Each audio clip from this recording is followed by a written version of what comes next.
अस्सलाम वालेकुम, आदाब। मैं हूं मोहसिन और आप देख रहे हैं BBN न्यूज। आइए शुरुआत करते हैं आज की खबरनामे की और नजर डालते हैं हेडलाइंस पर। सदर मजलिस असदुद्दीन ओवैसी की हैदराबाद में प्रेस कॉन्फ्रेंस। 28 मुसलमानों के आसाम डिटेंशन सेंटर में भेजे जाने और हरियाणा गौरक्षकों की जानिब से आर्यन मिश्रा के कत्ल पर की बात।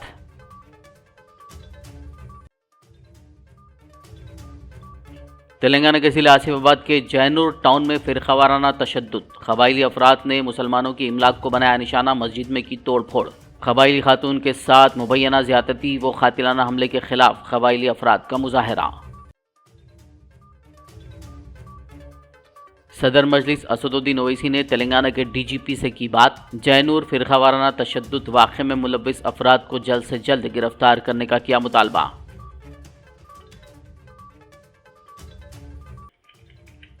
रियासती वजीर सीतक्का ने सेक्रेटेरिएट में मुनक्किद किया जायजा इजलास। रियासत भर में मूसलाधार बारिश और सैलाब के सिलसिले में हासिल की जानकारी। हर मंडल के लिए 5 अफसरान के साथ फ्लड मैनेजमेंट कमेटियां बनाने की दी हिदायत। और अब खबरों की तफसील। आसाम के डिटेंशन सेंटर में 28 मुसलमानों को भेजे जाने के मामले पर मजलिस इत्तेहादुल मुस्लिमीन पार्टी के कौमी सदर असदुद्दीन ओवैसी ने अपना रद्द-ए-अमल जाहिर किया। हैदराबाद में मजलिस पार्टी दफ्तर दारुस्सलाम में मीडिया से बात करते हुए उन्होंने कहा कि इस कार्रवाई की पूरी जिम्मेदारी आसाम बॉर्डर पुलिस पर आयद होती है। उन्होंने सवाल किया कि एक ही खानदान में 6 अफराद हैं तो उसमें से एक गैर मुल्की शहरी कैसे हो सकता है। ये जो कल जो हरकत हुई इसकी पूरी जिम्मेदारी आसाम बॉर्डर पुलिस के ऊपर आती है, क्योंकि आसाम बॉर्डर पुलिस बहुत ही बायस और रैंडमली किसी को पिक कर लेके उनको डिक्लेयर करती कि ये फॉरेनर्स हैं और फिर फॉरेनर्स ट्राइब्यूनल में केस जाता। और फॉरेनर्स ट्राइब्यूनल का भी जो तरीक़ा जो है वो बड़ा एक्सक्लूजनरी है, आर्बिट्ररी है। और तीसरी बात यह है कि सेक्शन 9 ऑफ जो फॉरेनर्स का एक्ट है उसमें बर्डन ऑफ प्रूफ जिन पे आर्बिटर्स पे लगाया जाता है कि ये भारत के नागरिक हैं उन पे आ जाता है। तो इसीलिए ये जो पूरा प्रोसेस है इसके बारे में आप थोड़े दिन पहले रहीम अली का एक केस हुआ था सुप्रीम कोर्ट में, जिसमें सुप्रीम कोर्ट ने कहा था कि ये पूरा प्रोसेस ग्रॉस इनजस्टिस है और इसीलिए ये आसाम की बॉर्डर पुलिस और फिर वहाँ का जो फॉरेनर्स ट्राइब्यूनल है इनका जो तरीक़ा है बड़ा आर्बिट्री है। और इसी की बुनियाद पे आप देख रहे हैं कि आसाम में एक फैमिली में अगर 6 लोग हैं तो एक आदमी को बोलते ये इंडियन सिटीजन नहीं है, कैसा हो सकता है बोलिए। फैमिली में अगर पूरे होना एक को बोलते और फिर एक जगह पर इन 28 लोगों को जमा करना वहाँ पर, अब जमा करके एक तमाशा करना और उनकी चीख पुकार की आवाज़ें जो सबको फिक्रमंद और परेशान कर रही है। और आखिरी बात यह है कि government of India media report से मुताबिक सितंबर से सेंसस शुरू करेगा और सेंसस के साथ नरेंद्र मोदी NPR NRC करेंगे। जो स्टेट्स जैसा तेलंगाना है, यहाँ पर तेलंगाना की असेंबली में एक रेजोल्यूशन पास हुआ असेंबली में यूनानिमस के सेंसस होगा और NPR NRC नहीं होगा, मगर मोदी ये चाहते हैं कि सितंबर में सेंसस होगा तो NPR NRC के साथ कराया जाए। अब जब NPR NRC होगा तो यही नज़ारे पूरे मुल्क में नज़र आएंगे हमको खुदा ना खास्ता। सर, लीगल एस्पेक्ट्स को कंसिडर करते हुए इन लोगों को बताया गया है कि ये फॉरेनर्स है। नहीं, वो सही है। मैं आपको क्या बता रहा हूँ कि सेक्शन 9 जो है वो बर्डन ऑफ प्रूफ किसी पे भी आप इल्जाम। हरियाणा के फरीदाबाद में आर्यन मिश्रा के कत्ल केस पर सदर मजलिस असदुद्दीन ओवैसी ने रद्द-ए-अमल जाहिर करते हुए कहा कि ये गौरक्षक नहीं हैं बल्कि राक्षस हैं। आप ये क्यों नहीं बोल रहे कि मारने वाले ये बोल रहे हैं कि हमसे गलती हो गई, हमने अपने एक ब्राह्मण समाज के बच्चे गोली मार दी। या पूरा बोलो ना, क्यों आपको डर क्यों हो रहा आपको। इसीलिए किसी शायर ने बड़ा सही कहा था कि लगेगी आग तो आएंगे सब घर जद में, यहाँ पर हमारा मकान थोड़ी है। अब अफसोस की बात यह है कि उन जालिमों को एक मासूम बच्चे की जान लेने के बाद कह रहे हैं कि हमारे से गलती हो गई, हम एक ब्राह्मण को गोली मार दी। अरे तुम एक इंसान को मार रहे भाई, उन्हें ब्राह्मण हो, हिंदू हो, मुसलमान हो, उन्हें इंसान है। ये लोगों को ये जो सो कॉल्ड गाय रक्षक हैं, ये राक्षस हैं। इनको हरियाणा की सरकार ओपन छूट दे चुकी है, इनको रोक ही नहीं लगा रही। इनके पास वो बंदूक कैसे आई, अगर आर्म लाइसेंस दिया तो किसने दिया उनको आर्म लाइसेंस, वेपन कैसा है उनके पास ये, और कैसा वो किसी को रैंडमली कैसा रोक रहे हो, लोग रोड पे रोक रहे हो। बच्चा नहीं रोका, निकल गया, गोली चला दी ऊपर उसके ऊपर। एक माँ अपने एक भाई अपने घर में एक बच्चा की मौत हो गई, चाहे वो किसी मजहब का हो। तो ये हरियाणा सरकार जो है इस तरह के राक्षसों को प्रमोट कर रही है, इनको वेपन्स दे रही है और उनको रोड पे खड़ा कर रही है। क्या पुलिस क्या अपनी ड्यूटीज क्या पुलिस हरियाणा की पुलिस को दे चुकी है क्या? जो बच्चों का जो जिंदा जला दिया गया था राजस्थान के, उसके बावजूद भी वो लोग इन तमाम विजिलेंटीज को कानून अपने हाथ में ले दिया और जाने चली आ रही लोगों की। तेलंगाना के आसिफाबाद जिले के जैनूर टाउन में एक कबायली खातून के साथ मुबैना तौर पर ज्यादती की कोशिश और कातिलाना हमले के वाक़े के खिलाफ कबायली अफराद ने मुजाहिरा करते हुए मुसलमानों की इमलाक को निशाना बनाया। गाड़ियों को नजरातिश करने के अलावा मस्जिद में भी तोड़ फोड़ की। इस वाक़े के बाद जैनूर में पुलिस की भारी जमीयत को तैनात कर दिया गया। बताया जा रहा है कि 31 अगस्त को एक कबायली खातून के साथ ये वाक़या पेश आया था, जिसमें मुलजिम की शनाख्त ऑटो ड्राइवर मखदूम के तौर पर की गई है। बताया जा रहा है कि हादसे के बाद रास्ते से गुजरने वालों ने खातून को देखा और अस्पताल पहुंचाया, जहां उसे आदिलाबाद रिम्स और फिर हैदराबाद के गांधी अस्पताल मुंतकिल किया गया। 2 सितंबर को खातून को होश आया, तब उसने वाक़े की तफसीलात घर वालों को बताई, जिस पर घर वालों ने पुलिस स्टेशन में शिकायत दर्ज करवाई और पुलिस ने मखदूम को गिरफ्तार कर लिया।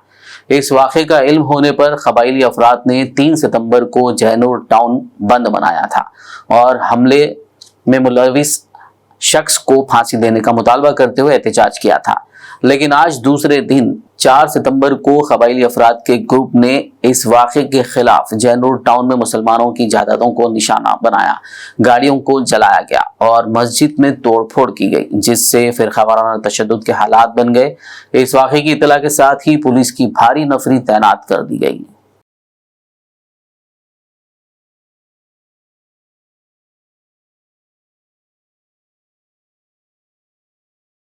मजलिस इत्तेहादुल मुस्लिमीन पार्टी के कौमी सदर और हैदराबाद रुकन पार्लियामेंट असदुद्दीन ओवैसी ने तेलंगाना के जिले आसिफाबाद के जैनूर में फिरकावाराना मामले पर रियासती डीजीपी से फोन पर बात की। उन्होंने डीजीपी से जैनूर मामले में मुलविस अफराद को जल्द से जल्द गिरफ्तार करने का मुतालबा किया।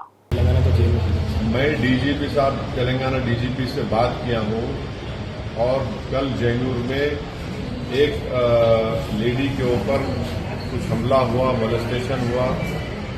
ये न्यूज़ मेरे पास है, वो सही है नहीं है वो बाद में मालूम होगा।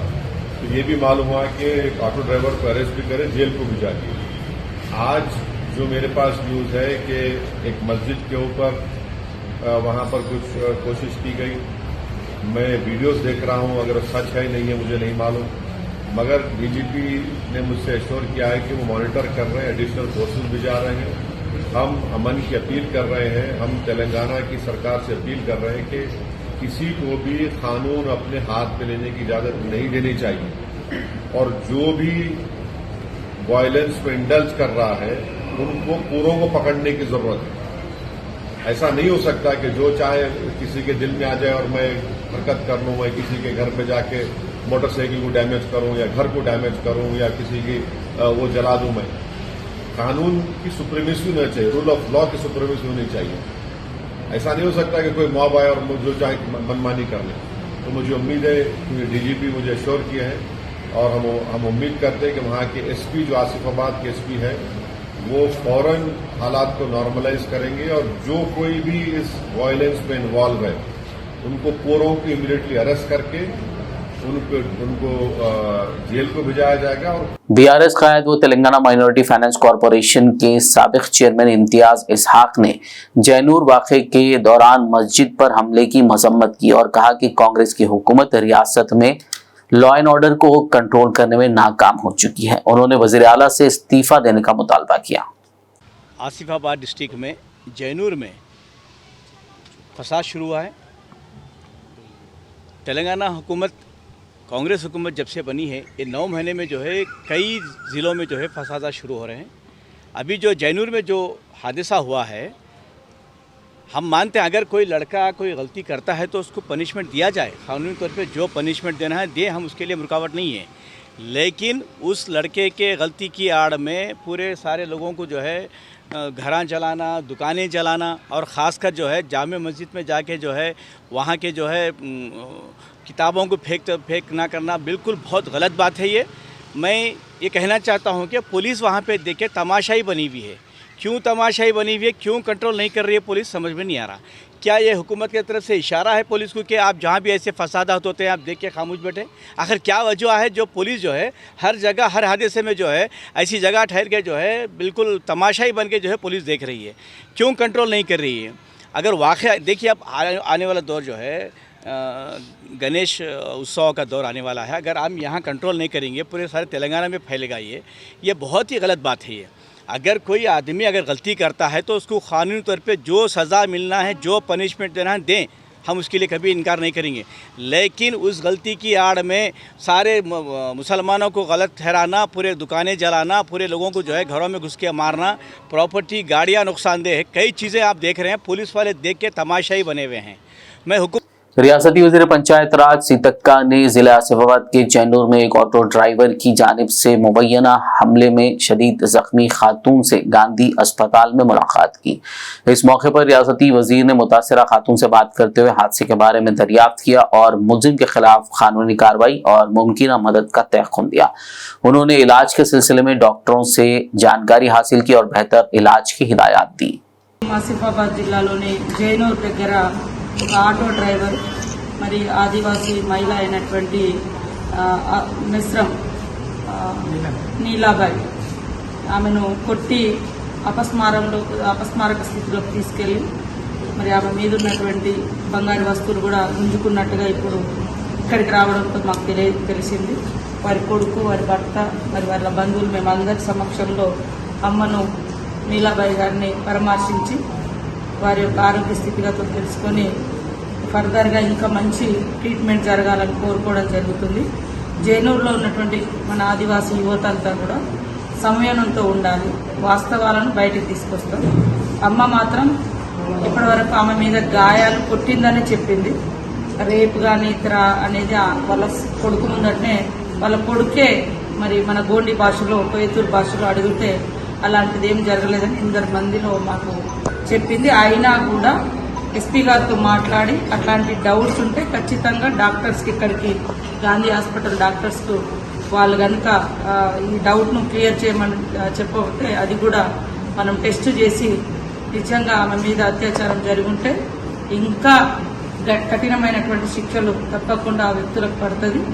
ఎవరైనా ఎంతటి వారైనా ఆడవాళ్ళ మీద, అమాయకుల మీద లేదా ఇట్లాంటి అఘాయిత్యాలకు పాల్పడేటువంటి వారిని కఠినంగా శిక్షిస్తాం.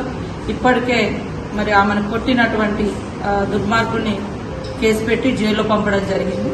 నిజంగా దీంట్లో కొట్టడం వరకే ఉందా, రేప్ కూడా జరిగిందా, అత్యాచారం కూడా చేసిరా అనేది ఇంకా స్పెసిఫిక్ గా కూడా మేము డాక్టర్లతో మరి ఇక్కడ టెస్టులు पुराने शहर हैदराबाद में मेट्रो के लिए हुसूल अराजी के कामों के सिलसिले में आज चारशंबे के रोज दूसरा इजलास मुनक्किद हुआ।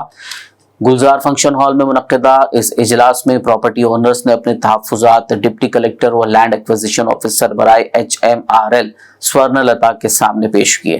इस मौके पर प्रॉपर्टी ओनर्स ने हुसूल अराजी 4 गुना इजाफी कीमत के साथ और रोड की 100 फीट के बजाय सुल्तान बाजार की तर्ज पर 80 फीट चौड़ाई के सिलसिले में मुतालबा किया।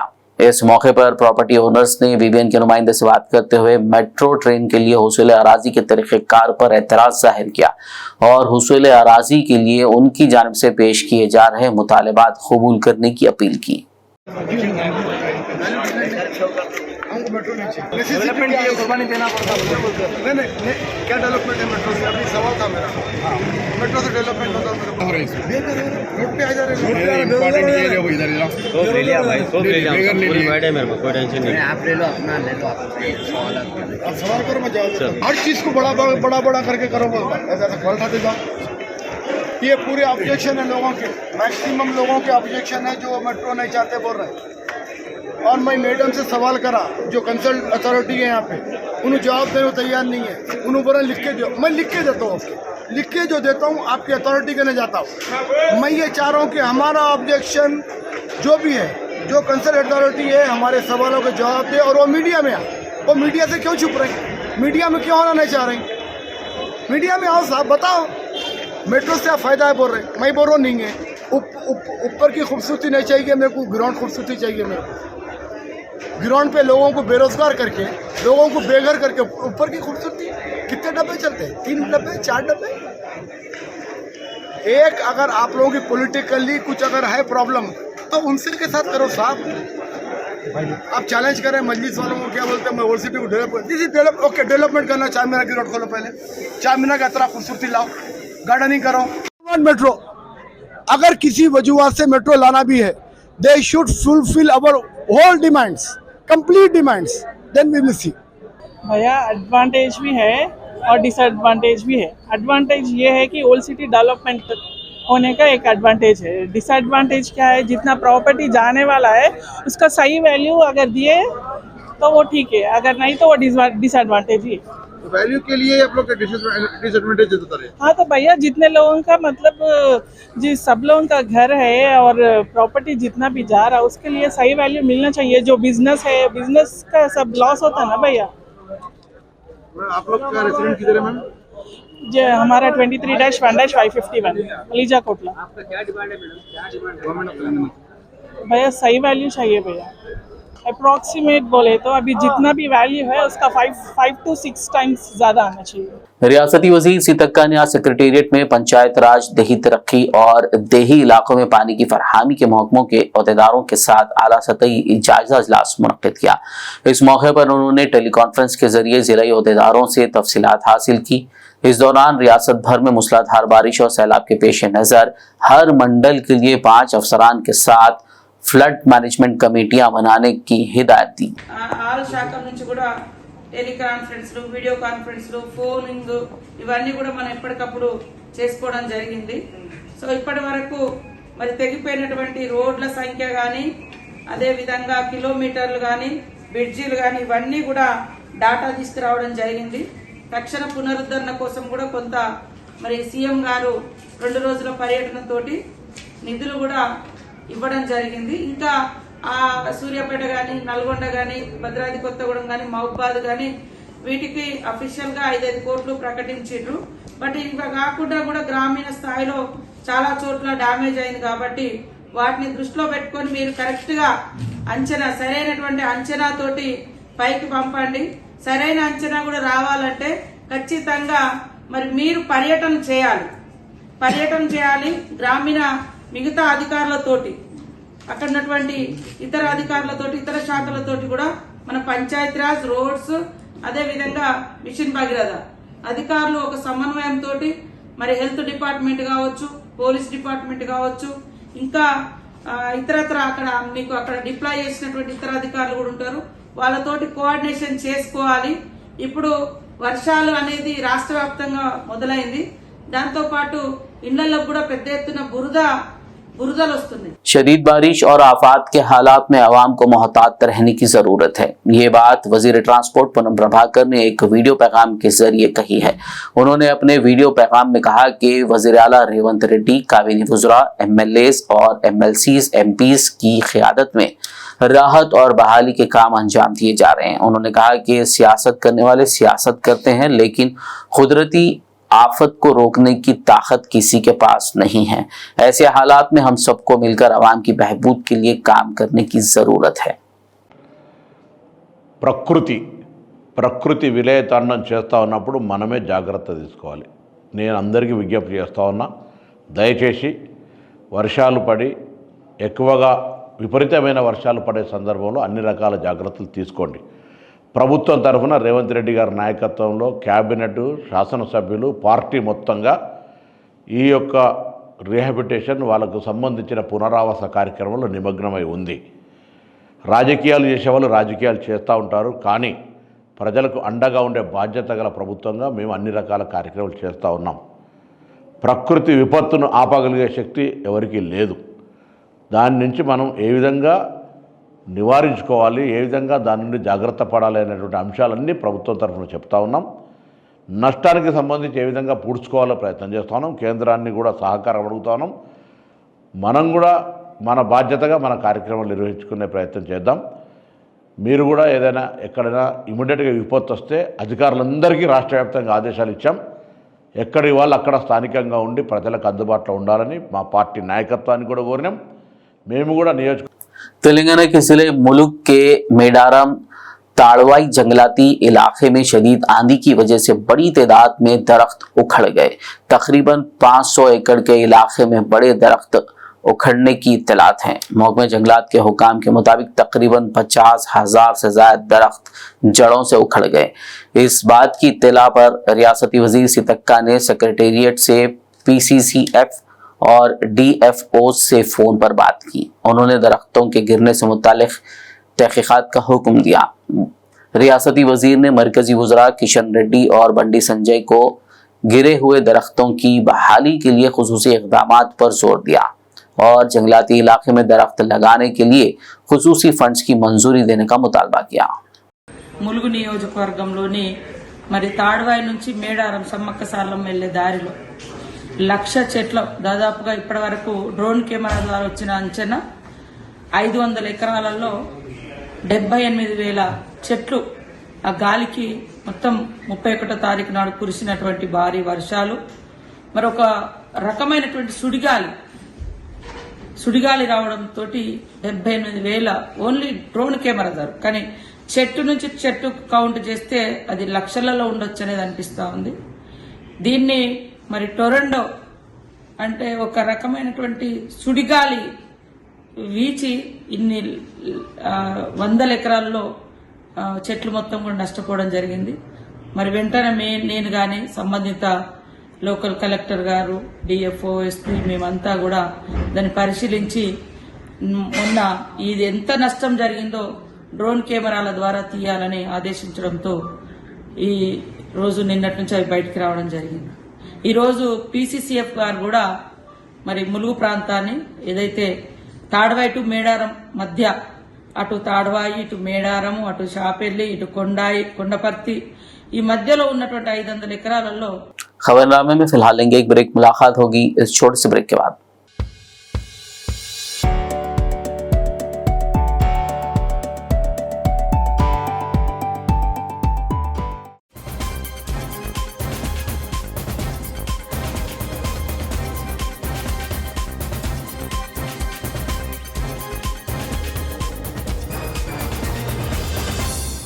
ब्रेक के बाद खबरनामे में आपका दोबारा खैर मकदम है। आइए बढ़ते मजीद खबरों की जानिब। हाइड्रा कमिश्नर AV रंगनाथ ने तजावुजात की निशानदेही के लिए आज तिरुमलगिरी में नाले का मुआयना किया। मुआयने के बाद उन्होंने यकीन दिलाया कि माहौल और कम्युनिटी के हिफाजत के लिए मुनासिब कार्रवाई की जाएगी। इस मौके पर हाइड्रा कमिश्नर रंगनाथ के साथ RFO पापैया, DCP Ram Reddy, AE Rohit और दीगर मौजूद थे।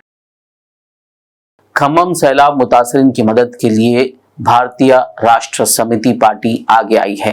BRS ने ऐलान किया है कि उसके MLA और MLCs और MPs 1 माह की तनख्वाह तेलंगाना भर में सैलाब मुतासरीन की मदद और सैलाब की इमदादी सरगर्मियों के लिए अतिया करेंगे। पार्टी सदर व साबिक चीफ मिनिस्टर के चंद्रशेखर राव की हिदायत पर इस फैसले का ऐलान आज चारशंबे को सीनियर लीडर व साबिक वजीर T हरीश राव ने किया। BRS क़यादत ने पार्टी कैडर पर भी जोर दिया है कि वो जारी इमदादी कार्रवाइयों में बढ़ चढ़कर हिस्सा लें। इसके अलावा जरूरतमंदों की मदद के लिए दिल खोलकर अतियात दें। BRS పార్టీ ఎమ్మెల్యేలు, MLCలు, ఎంపీలు మేమందరం కూడా మా నెల జీతాన్ని కూడా ఖమ్మంకు పంపించి ఆ బాధితులకు ఆదుకోవాలని చెప్పి కేసీఆర్ గారు నిర్ణయించారు. ముఖ్యమంత్రి మాజీ ముఖ్యమంత్రి కేసీఆర్ గారి నిర్ణయం మేరకు BRS పార్టీ ఎమ్మెల్యేలం, ఎంపీలం, MLCలం మేమందరం ఒక నెల జీతాన్ని ఆ వరద బాధితుల సహాయం కోసం ఇవ్వాలని చెప్పి కూడా మేము కూడా నిర్ణయించుకున్నాం. అందరూ ముందుకు రండి, అన్ని జిల్లాల నుంచి ముందుకు రండి. साबिक वजीर हरीश राव से सोशल वेलफेयर स्कूलों के पार्ट टाइम लेक्चरर्स और असातिज़ा का एक वफद ने मुलाकात करते हुए उनकी खिदमात को बहाल करने, 3 माह की ज़ेर-ए-इल्तिवा तनख्वाहों को फौरी तौर पर अदा करने के सिलसिले में कांग्रेस हुकूमत से नुमाइंदगी करने की दरख्वास्त की, जिस पर हरीश राव ने मुस्बित रद्द-ए-अमल जाहिर करते हुए मुमकिन इक़दामात का तयख़ुन दिया। స్కూల్ రన్ అవ్వడం చాలా ఇబ్బంది. నెక్స్ట్ ఉన్న స్ట్రెంత్ అదే సార్, ఉన్న రెగ్యులర్ ఫ్యాకల్టీని కూడా వేరే స్కూల్స్ కి డిప్యూటేషన్ వేస్తున్నారు. ఇప్పుడు జస్ట్ స్కూల్ రన్ అవుతుంది, అకాడమిక్స్ రన్ అవుతుంది. సో ఇట్లా మేము పిల్లల కోసం ఇప్పుడు ఇన్ని ఇయర్స్ కూడా లేడీస్ స్టాఫ్ అయినా జెంట్స్ స్టాఫ్ అయినా హౌస్ టీచర్ గా, లోకో పేరెంట్ గా, హెల్త్ పరంగా నైట్ స్టడీస్ అయినా స్టేస్ అయినా, పిల్లలకి నైట్ టైంలో ఏదైనా హెల్త్ ఇష్యూ వచ్చినా కానీ ఇమీడియట్ గా రెస్పాండ్ అయినా ఈక్వల్ టు రెగ్యులర్స్ సార్. అయినా కానీ మాకు ఈ 3 months శాలరీస్ లేకున్నా కానీ పర్లేదు వస్తుంది, ఒక జాబ్ అయితే ఉంది కదా అనుకున్న ఫీలింగ్ ఉంటుంది. शहर भैंसा में गणेश त्योहार के पुरअमन इनेकाद के सिलसिले में एक इजलास मुनक्किद हुआ, जिसमें जिला एसपी और एएसपी के अलावा टाउन सीआई, आरडीओ, एमआरओ और बल्दी कमिश्नर ने शिरकत की। इस मौके पर जिला एसपी ने गणेश त्योहार के मौके पर पुलिस की जानिब से मुमकिन इक़दाम का तयक़ुन दिया और गणेश कमेटियों की जानिब से ताउन की अपील की। और जैसा कि आप जानते हैं कि हमारे पास जिला एसपी भी शामिल है और तमाम आरडीओ और एएसपी भी शामिल है। और मैडम का ये कहना है कि भैंसा एक पीसफुल मुकाम रखा जाता है और अच्छी तरह से पुलिस डिपार्टमेंट भी मेहनत कर रहे हैं, काफ़ी अच्छी मेहनत कर रहे हैं। और मैडम का ये भी कहना है कि मैं भैंसे में घर भी बना चुकी हूँ और 9 दिन यहाँ पे रहूँगी और तमाम गरीब लोगों की जो मदद है वो पूरी करूँगी। मैडम से थोड़ी बात करेंगे। मैडम बताइए, मैडम और क्या कहना चाहेंगे? भैंसा लाइक हिंदी मुझे नहीं आता। బైన్సాలో రకరకాల చాలా గణేష్ అద్భుతంగా జరుపుకుంటారు. సో ఇది మంచిగా ఎలా జరగాలి అనేసి మేము ఇక్కడ అంతా డిస్కషన్ చేశాము. సో దీనికి సంబంధించిన రకరకాల ఏర్పాట్లు municipal commissioner, RDO, ASP, electricity department వీళ్ళందరూ కలిసి అద్భుతంగా గణేష్ ఉత్సవాలు జరగాలని కోరుకుంటున్నాను. Thank you. ये थे एसपी मैडम जो काफ़ी अच्छा बताए हैं। और मैडम का ये कहना है कि मैं यहाँ घर बन के ही रहूँगी और 9 दिन जो मेहनत करूँगी, काफ़ी अच्छी मेहनत कर। और एएसपी भी यहाँ पे भैंसा एएसपी भी काफ़ी अच्छी मेहनत कर रहे हैं और भैंसा टाउन सीए की भी काफ़ी तारीफ की जा रही है और तमाम जो कार्यकर्ता हैं काफ़ी अच्छी मेहनत कर रहे हैं इस गणेश उत्सव में। और तमाम लोगों को मुबारकबाद देना चाह रहे हैं। और डीजे का भी 2 बॉक्स का परमिशन दिया गया है और तमाम लोगों से ये कहना है कि गणेश चौथी सुकून और अमन से मनाया जाए, ये एसपी का कहना है। मैं कैमरामैन प्रकाश के साथ मोहम्मद रब्बानी, बीबीएन न्यूज़ भैंसा। वरंगल पुलिस ने जाली सर्टिफिकेट रैकेट को बेनकाब करते हुए 8 अफराद को हिरासत में ले लिया। पुलिस ने मुलजिमीन के कब्जे से जाली सर्टिफिकेट्स की तैयारी में इस्तेमाल होने वाली अशिया के अलावा जाली सर्टिफिकेट्स जब्त कर लिए। Warangal division police ACP Nandiram Nayak ने प्रेस कॉन्फ्रेंस के जरिए तफसीलात से वाकिफ करवाया। పస్తం సతీష్ ఈయనది ఎనుమాముల, ఈయన వడ్డీ వ్యాపారం చేస్తూ ఉంటాడు. ఇది వడ్డీ వ్యాపారం చేయడానికి తహసీల్దార్ ఇష్యూ చేసేటువంటి మనీ లెండింగ్ సర్టిఫికెట్ అనేటువంటిది కంపల్సరీ. అయితే ఈ సర్టిఫికెట్ అతను ఏం చేశాడంటే తహసీల్దార్ దగ్గర తీసుకోకుండా ఒక ఫేక్ సర్టిఫికెట్ గత సంవత్సరము తీసుకొని ఆ ఫేక్ సర్టిఫికెట్తోని అతను మనీ లెండింగ్ బిజినెస్ చేస్తాడు. తర్వాత మొన్న 29వ తారీఖు ఆగస్టు నెల వరంగల్ ఎంఆర్ఓ ఇక్బాల్ గారి దగ్గరికి వెళ్ళి దాన్ని రినివల్ చేయడానికి అని చెప్పేసి అది ఇవ్వడం జరుగుతుంది. అయితే తహసీల్దార్ అది పరిశీలించిన తర్వాత ఈ సంతకాలను చూసి ఈ సంతకాలు నాది కాదు, నేను ఇష్యూ చేసినటువంటి సర్టిఫికేట్ కాదు, ఇది రినివల్ చేయడానికి కుదరదు అని చెప్పి దాన్ని రిజెక్ట్ చేస్తూ మా సిఐ గారికి ఎంఆర్ఓ గారు ఒక కంప్లైంట్ పంపిస్తారు. ఏది ఒక ఫేక్ సర్టిఫికెట్తోని మనీ లెండింగ్ ఈ పస్తం సతీష్ అనేటువంటి వ్యక్తి చేస్తున్నాడో అతనిపైన చర్య తీసుకోండి అని చెప్పేసి ఇక్బాల్ తహసీల్దార్ గారు మా మటవాడ ఇన్స్పెక్టర్ గోపి గారికి ఒక కంప్లైంట్ పంపిస్తారు.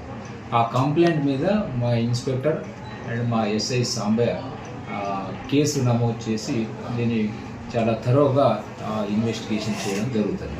సో ఈ ఇన్వెస్టిగేషన్లో భాగంగా ఇతన్ని పస్తం సతీష్ని మేము పట్టుకొని అతన్ని విచారించినాము.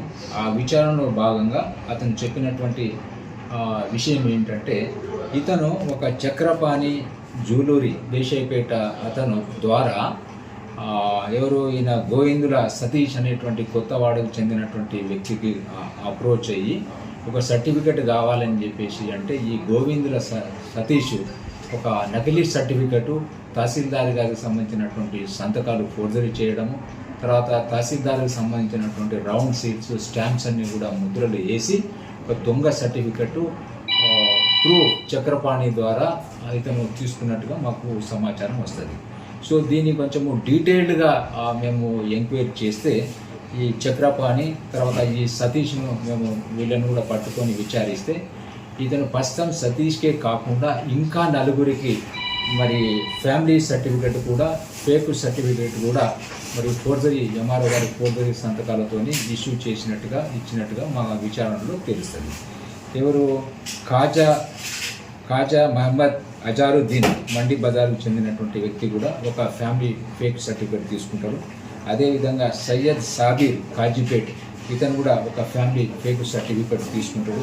అదేవిధంగా దామోదర్ ఈయన బ్యాంక్ కాలనీ ఇతను కూడా ఒక ఫ్యామిలీ ఫేక్ సర్టిఫికేట్ వీళ్ళ దగ్గర తీసుకుంటాడు. అదేవిధంగా కమలాకర్ ఎనుమామలకు చెందినటువంటి వ్యక్తి ఇతనికి యాక్చువల్గా ఇందిరమ్మ హౌస్ సైట్ గతంలో తహసీల్దార్ ఇష్యూ చేయడం జరుగుతుంది.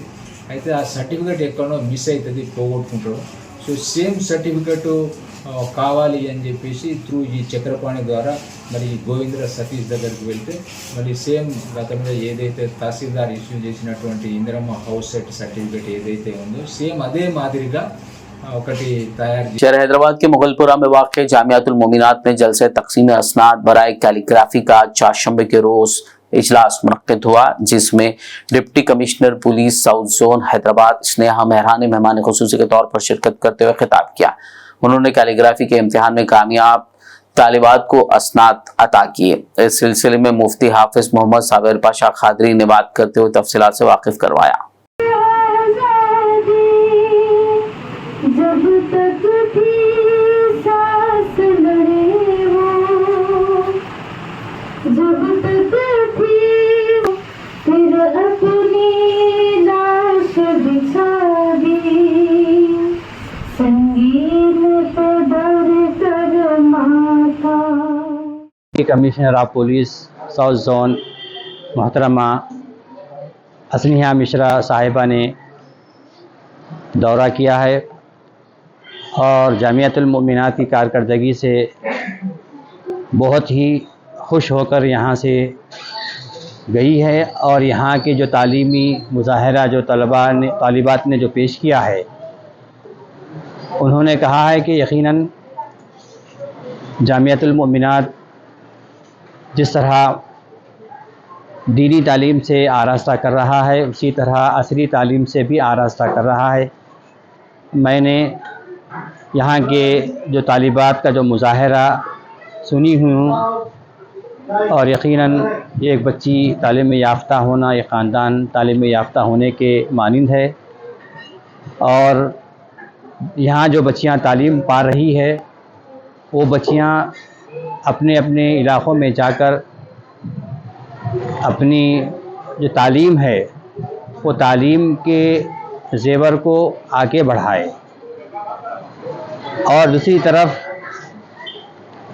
5 सितंबर जो यौम असातिज़ा है, असातिज़ा कराम के एहतराम में और उनकी इज़्ज़त में, उनकी ताज़ीम में जिस तरह तलबा व तालिबात अपना मुज़ाहरा पेश करते हैं,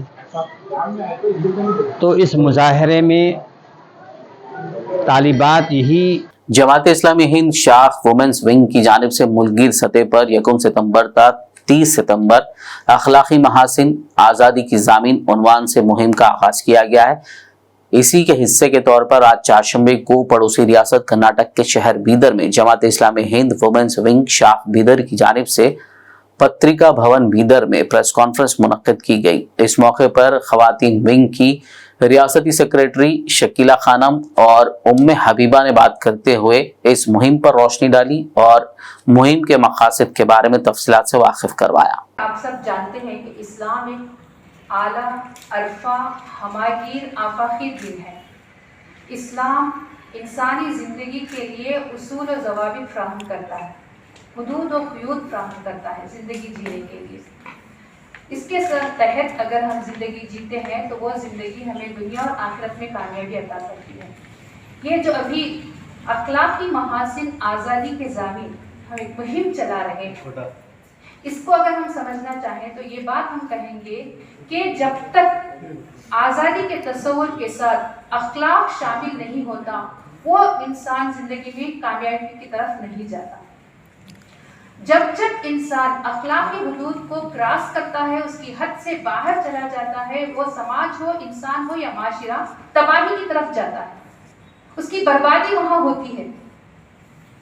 तो इसीलिए हम इस मुहिम के जरिए इस समाज को एक अहम पैगाम देना चाहते हैं, खुसूसियत के साथ जो हालात हमारे मुल्क के सामने हैं, जैसा कि अभी कोलकाता में जो रेप एंड मर्डर का केस हुआ, इस तरह के केसेस रोज दिन ब दिन इजाफा इसमें हो रहा है। जैसा कि अभी बात आई लिव इन रिलेशनशिप की, निकाह के अलावा उसको एक तरफ रखते हुए नौजवान कौम अब लिव इन रिलेशनशिप के मामलात में आगे बढ़ रही है। मुस्लिम माशरे में भी इसके रुझानात बढ़ रहे हैं, शादी से परहेज किया जा रहा है। आखिर में एक नजर हेडलाइंस पर। सदर मजलिस असदुद्दीन ओवैसी की हैदराबाद में प्रेस कॉन्फ्रेंस। 28 मुसलमानों के आसाम डिटेंशन सेंटर में भेजे जाने और हरियाणा गौरक्षकों की जानिब से आर्यन मिश्रा के कत्ल पर की बात।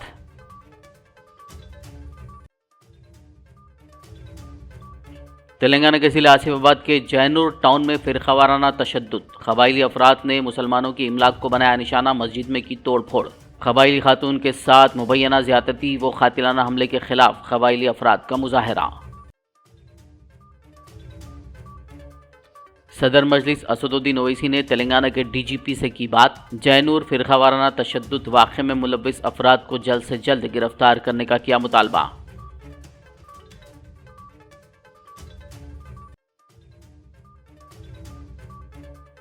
पुराने शहर हैदराबाद में मेट्रो के लिए हुसूल अराजी के सिलसिले में दूसरा इजलास। प्रॉपर्टी ओनर्स ने लैंड एक्विजिशन ऑफिसर के सामने पेश किए अपने तहफ़्फ़ुज़ात। हुसूल अराजी के तरीक़ेकार पर जाहिर किया एतराज़। रियासती वज़ीर सितक्का ने सेक्रेटेरिएट में मुनक़्क़िद किया जायज़ा इजलास। रियासत भर में मूसलाधार बारिश और सैलाब के सिलसिले में हासिल की जानकारी। हर मंडल के लिए 5 अफसरान के साथ फ्लड मैनेजमेंट कमेटियाँ बनाने की दी हिदायत। खबरनामे में फिलहाल बस इतना ही। ताज़ा तरीन अपडेट्स के लिए देखते रहिए BBN न्यूज़। यूट्यूब और फेसबुक पर मौजूद हमारे वीडियोस को लाइक और शेयर जरूर कीजिए।